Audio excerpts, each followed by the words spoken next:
আসসালামু আলাইকুম। আজকে হচ্ছে আমাদের বেসিক গ্রামারের প্রথম ক্লাস সেন্টেন্স।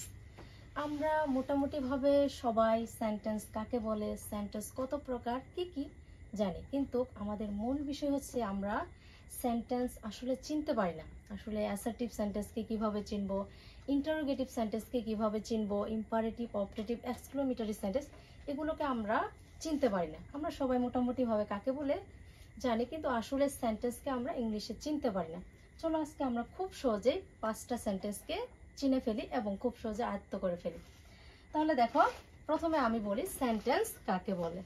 এক বা একাধিক ওয়ার্ড পাশাপাশি বসে বক্তার মনের ভাব প্রকাশ করাকে সেন্টেন্স বলে।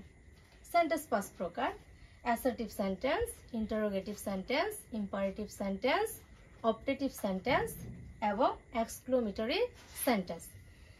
তাহলে চলো আমরা প্রথমে চিনে ফেলি আসলে অ্যাসার্টিভ সেন্টেন্সকে কিভাবে চিনবো। তাহলে অ্যাসার্টিভ সেন্টেন্স মানে হচ্ছে বর্ণনামূলক বাক্য যা সাবজেক্ট দ্বারা শুরু হবে। অর্থাৎ অ্যাসার্টিভ সেন্টেন্স চেনার উপায় হচ্ছে সাবজেক্ট দ্বারা শুরু হবে। এখন অনেকের প্রশ্ন হচ্ছে আসলে সাবজেক্ট কি, অনেকে আমরা জানি না আসলে সাবজেক্ট কি। দেখো আমি এনবিতে লিখে দিয়েছি আসলে সাবজেক্ট কি। তাহলে সাবজেক্ট হচ্ছে I, we, you, he, she, it, they এবং যে কোনো নাম। তাহলে দেখো আমরা খুব সহজে চিনতে পারলাম যে অ্যাসার্টিভ সেন্টেন্স কি, সাবজেক্ট দ্বারা শুরু হবে। এবার চলো আমরা দ্বিতীয় হচ্ছে ইন্টারোগেটিভ সেন্টেন্স চিনে ফেলি। তাহলে দেখো ইন্টারোগেটিভ সেন্টেন্স চেনার উপায় হচ্ছে প্রশ্নবোধক চিহ্ন থাকবে। অর্থাৎ আমরা খেয়াল করব অর্থাৎ কোন সেন্টেন্সের শেষে এই চিহ্নটা থাকবে। তাহলে এই চিহ্নটা দিয়ে চিনতে পারবো এটা একটা কি সেন্টেন্স, ইন্টারোগেটিভ সেন্টেন্স। এবার চলো অবজেক্টিভ সেন্টেন্স চিনে ফেলি। অবজেক্টিভ সেন্টেন্স যা মেয়ে দ্বারা শুরু হবে। অর্থাৎ অবজেক্টিভ সেন্টেন্স চেনার উপায় কি, মেয়ে দ্বারা শুরু হবে। এরপর হচ্ছে এক্সক্লামেটরি সেন্টেন্স। অর্থাৎ চেনার উপায় হচ্ছে এই চিহ্ন, অর্থাৎ এক্সক্লামেটরি চিহ্ন থাকবে। এরপর হচ্ছে আমার 4 নাম্বারটা হচ্ছে ইম্পারেটিভ সেন্টেন্স। এখন অনেকে বলতে পারো যে আসলে আমি ইম্পারেটিভ সেন্টেন্সটাকে কেন শেষে লিখলাম। অনেকে আমরা গ্রামার অংশেতে দেখি ইম্পারেটিভ সেন্টেন্সটা মূলত 3য় নম্বরে থাকে, কিন্তু আমি ইম্পারেটিভ সেন্টেন্সটাকে 3য় নম্বরে না লিখে আমি সবার শেষে লিখেছি।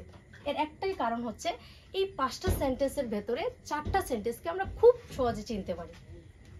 দেখো তোমরা যদি খেয়াল করো, বোর্ডের দিকে খেয়াল করো, তাহলে দেখো এই 5টা সেন্টেন্সের ভেতরে কিন্তু 4টা সেন্টেন্সকে আমরা খুব সহজে চিনতে পারলাম।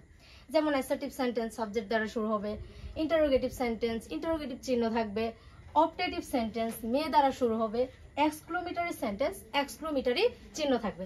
কিন্তু আমাদের একটা সেন্টেন্স চিনতে খুবই কঠিন হয়, সেই সেন্টেন্সটা হচ্ছে ইম্পারেটিভ সেন্টেন্স। অর্থাৎ এই 5টা সেন্টেন্সের ভেতরে 4টা সেন্টেন্স চেনার কিছু না কিছু চিহ্ন আছে, কিন্তু একটা সেন্টেন্স চেনার কোনো চিহ্ন নেই। অর্থাৎ তোমরা যে সেন্টেন্সটাকে চিনতে পারবে না, অর্থাৎ এই 5টা সেন্টেন্সের ভেতরে এই 4টা সেন্টেন্সের চিহ্নের ভেতরে যে সেন্টেন্সটা পড়বে না। অর্থাৎ খেয়াল করবা সাবজেক্ট দ্বারাও শুরু হয়নি, ইন্টারোগেটিভ চিহ্নও নেই, মেয়ে দ্বারাও শুরু হয়নি, আবার এক্সক্লামেটরি চিহ্ন নেই, অর্থাৎ চিনতে পারতেছে না। অর্থাৎ যে সেন্টেন্সকে চেনা যাবে না তাই হচ্ছে ইম্পারেটিভ সেন্টেন্স। অথবা ইম্পারেটিভ সেন্টেন্স মূল verb always, never, do not, let's, let us দ্বারা শুরু হবে। ঠিক আছে, তাহলে দেখো আমরা খুব সহজে কিন্তু চিনতে পারলাম 5টা সেন্টেন্সকে। তাহলে তোমরা খুব সহজে এই 5টা সেন্টেন্সকে আয়ত্ত করে ফেলো। এই হচ্ছে আমাদের বেসিক গ্রামারের প্রথম ক্লাস, এখানেই শেষ হয়ে গেল। আল্লাহ হাফেজ।